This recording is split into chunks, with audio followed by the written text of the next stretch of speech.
Assalamualaikum warahmatullahi wabarakatuh. Berjumpa kembali dengan catatan Syafiq Hasim. Beberapa waktu lalu, persaudaraan alumni 212 berdemo kembali di depan kantor Kementerian Agama menuntut Gusmen untuk minta maaf dan mundur dari jabatannya. Dengan menggunakan isu penistaan agama sebagai senjata, tapi pelaksanaan demo mereka malah bisa menjadi alasan pihak lain untuk menuduh mereka telah melakukan penistaan agama. Menurut kabar media, Buya Fikri, salah satu pemimpin demo mereka, telah melakukan salat asar yang keliru dalam hal rakaatnya. Dia mengakuinya, meskipun dia sudah minta maaf, namun pihak lain tetap bisa menuduhnya sebagai praktek yang sengaja dia lakukan untuk menghina Islam karena mempertontonkan kekeliruan salat asar di depan publik. Tapi saya berharap tidak akan ada pihak yang menuntut kekeliruan salatnya itu sebagai bentuk penistaan atas Islam. Dalam demo itu mereka mengancam bahwa mereka akan terus melakukan demonstrasi berjilid-jilid, sebagaimana dinyatakan oleh novel Pak Mukmin dan kawan-kawannya.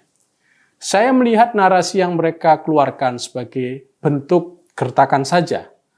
Mereka menginginkan plot gerakan yang mereka pakai untuk Ahok dipakai lagi untuk kasus Gusmen.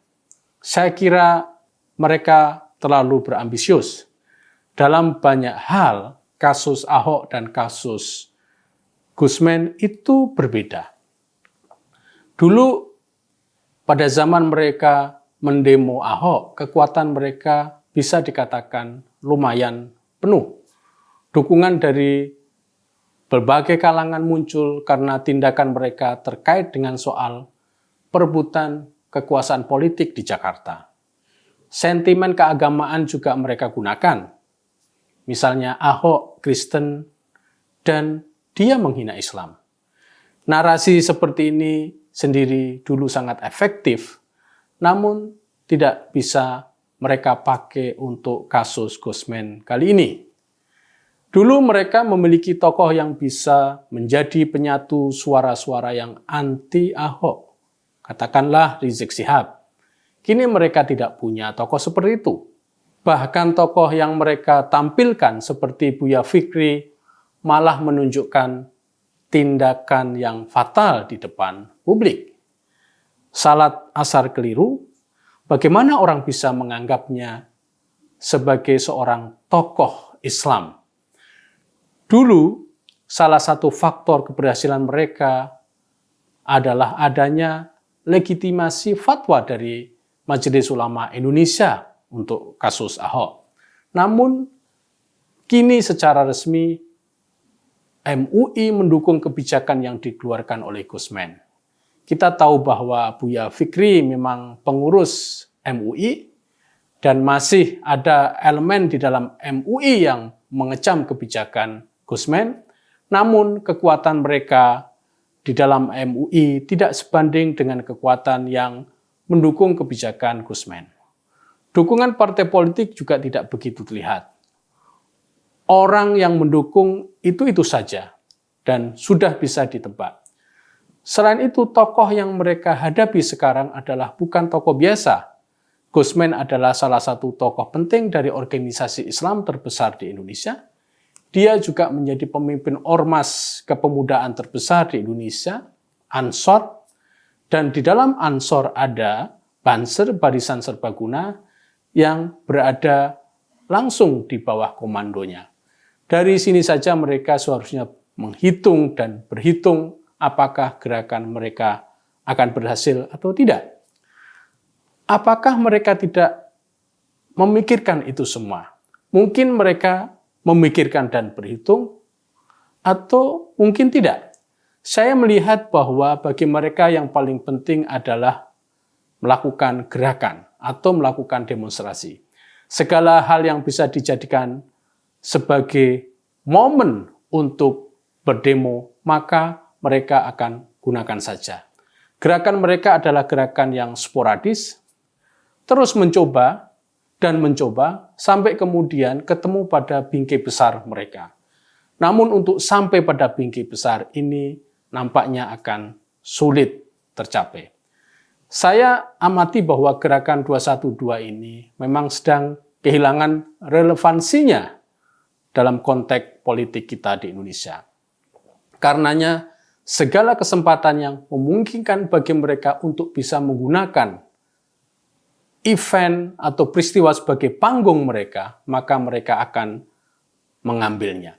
Urusan berhasil atau tidak, itu hal yang kesekian kalinya bagi mereka. Karenanya saya melihat upaya-upaya membangkitkan semangat dan emosi gerakan 212 lalu tidak terlalu berhasil.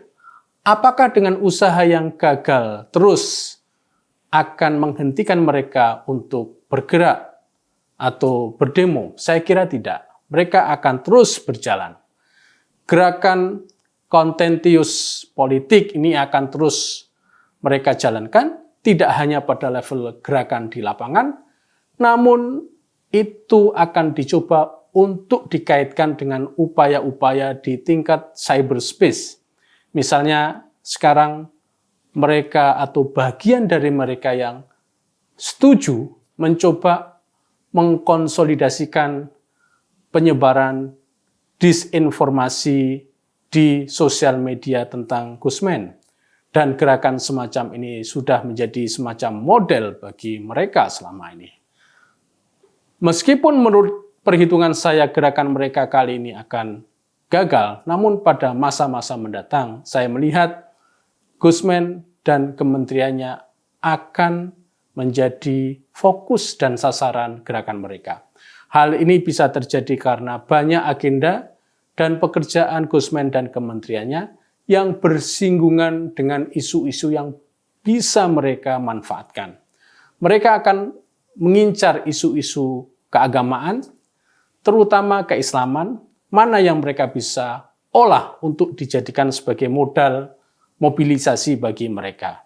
Selain itu, menjadikan Gusmen dan kementeriannya sebagai bidikan mereka, itu artinya mereka membidik dua hal. Pertama adalah pemerintahan itu sendiri, yang kedua adalah organisasi yang menjadi latar belakang Gusmen, dalam hal ini Nahdlatul Ulama.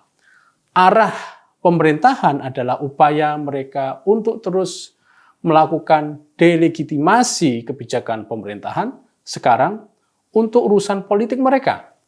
Mereka anggap bahwa kebijakan-kebijakan Kementerian Agama tidak membela dan berpihak pada umat Islam. Arah organisasi Gusmen, jika gerakan mereka bisa menjatuhkan Gusmen, itu artinya yang jatuh bukan hanya Gusmen, namun juga organisasi yang menaunginya, yaitu Nahdlatul Ulama. Jika Nahdlatul Ulama terdelegitimasi, maka mereka anggap itu sebagai sebuah sukses besar. Saya percaya pada sisi pribadi Gusmen, dia tidak akan goyah. Jika kita melihat track record Menteri Agama ini, maka kita tahu bahwa dia bukan tipe orang yang gampang mundur dan menyerah, apalagi untuk hal-hal keindonesiaan dan keislaman yang damai dan toleran. Dalam berbagai banyak kesempatan, sikap itu terbuktikan, paling tidak untuk saat ini. Justru yang menjadi kekhawatiran saya adalah sejauh mana sebagai mesin birokrasi, unsur di dalam Kemenak bisa terus solid mendukung kebijakan-kebijakan yang dikeluarkan oleh menterinya. Misalnya pasca kejadian seperti bagaimana nasib program reformasi keagamaan yang selama ini diintrodusir oleh Menteri Agama. Apakah berhenti karena ingin menenangkan masalah atau akan jalan terus meskipun menghadapi banyak tantangan? Katakanlah sebagai contoh di sini adalah program sertifikasi pendakwah. Ini isu lama, namun pelaksanaannya oleh Kemenak tertunda karena ditentang oleh sebagian kalangan termasuk MUI pada saat itu. Sebagai catatan, gerakan 212 yang dipelopori oleh Perhimpunan Alumni 212 akan terus mencari celah dan kesempatan untuk terus mengkritik Gusmen. ini bukan soal Gusmen saja, bagi mereka ini adalah soal agenda besar mereka yang terkait dengan upaya mendelegitimasi kebijakan keagamaan pemerintah dan juga legitimasi ormas terbesar di Indonesia, Nahdlatul Ulama. Saya melihat bahwa dukungan sosial dan politik atas kebijakan Gusmen dalam Kemenak itu akan solid dari level non-pemerintah. Sekarang pertanyaan adalah bagaimana dari dalam pemerintah atau mesin birokrasi itu sendiri. Demikian, wassalamualaikum warahmatullahi wabarakatuh.